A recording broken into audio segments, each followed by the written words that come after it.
Chloe Rose, Book 1 by Catherine Vinn and Maya Vinn McFarlane. Chapter 1. The swirls of green come alive on the canvas. A large, gaping mouth at the center, saliva slides down, caressing the silvery tongue that hangs out the side. Flower petals larger than life surround this green, beast-like creature. There's unexpected kindness in its dark eyes flecked with yellow. Chloe Rose steps closer to the painting. "Its eyes are like Dad's," she says, turning toward her mother. Lauren, sitting on a wooden stool in her art studio, her paint-speckled apron barely covering her dress. Her wavy, dark brown hair is pulled back loosely into a hair tie, some longer hairs escaping to frame her face. One even got swept up by a draft apparently and dipped into the paint, and her deep brown eyes are lost in thought for a moment. "I didn't notice," Lauren says without moving away from her painting. "Won't Holly be here soon, Rosie?" Lauren gives Chloe Rose a look up and down and raises her eyebrow at her. Chloe Rose backs away from the painting, slowly. "I'll go get ready," she says, walking out of the room and disappearing around the corner. Lauren looks over her shoulder at the painting behind her. The eyes stare back at her.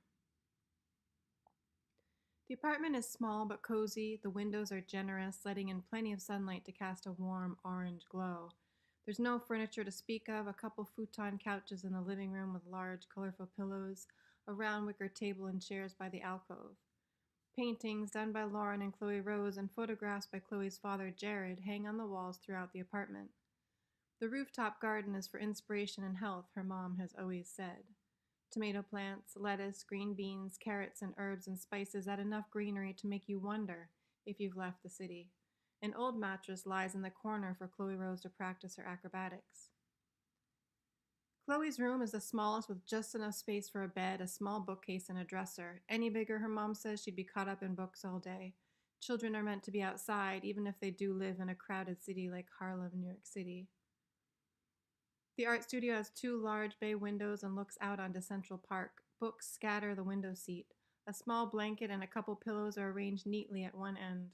Two easels, one tall and one shorter, stand side by side. Brightly colored paintings and pencil sketches line the walls.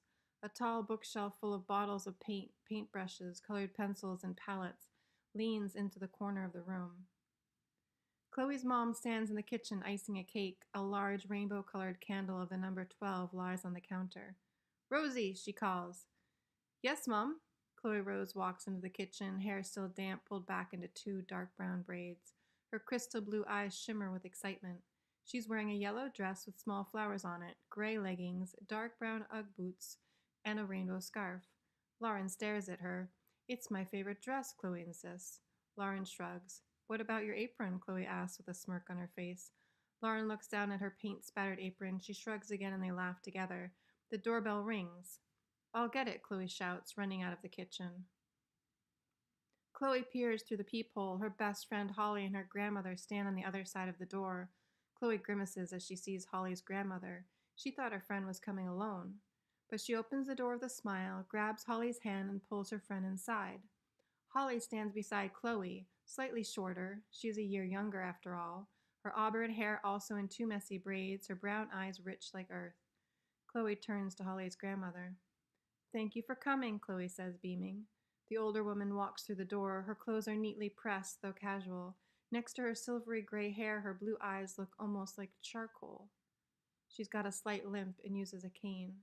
Chloe lets go of her friend's hand to give the grandmother a kiss on the cheek, but the old woman turns away, brushing her off. The girls giggle excitedly and disappear down the hall. Lauren comes around the corner hurriedly. "Come in, please, Ruthie." She smiles at her warmly. "You're the only one who calls me that," she responds with a slight scowl on her face. "I thought you liked it." Lauren looks shy for a moment. "It's fine, dear." She pats Lauren's hand. Ruth looks around the apartment. "Isn't anyone else coming?" She turns to face Lauren. "Oh no, not today. Rosie just wants to spend the day with Holly." Lauren sighs. She leads Ruth to a chair in the corner of the room. "Can I get you something to drink? A fresh herbal tea?" "That would be lovely. Don't forget the lemon and honey." "No, of course not." Lauren sighs again. Lauren carries out 2 mugs of tea, placing one on the small table beside Ruth. She sits down close by at the kitchen table. A sadness has replaced her excitement for the day. Ruth looks around the room. Photographs and paintings. Lauren sips silently at her tea. Starving artist, Ruth says disapprovingly. Did he ever make a living at this? Jared? Lauren looks up, eyes wide. Who else? Ruth says grumpily. Yes, of course he did. Lauren sets down her mug. You really should remarry, dear, before it's too late. Too late? Lauren swallows a laugh or a tear. He never was good enough for the two of you. That must be why he disappeared like that. Lauren stares at her guest. How could you say that? Oh dear, don't get so irritable with me, Ruth cautions. It's just you never really knew him. Lauren and Ruth's eyes meet. Ruth nods slowly, peering at her from behind her mug. Girls, cake time, Lauren calls out. Chloe Rose and Holly rush into the room, their feet sliding to bring them to an abrupt stop right before the table. Holly, be useful and help Lauren with the cake, her grandmother says. Holly's face pales a bit. Yes, Grandma, she answers.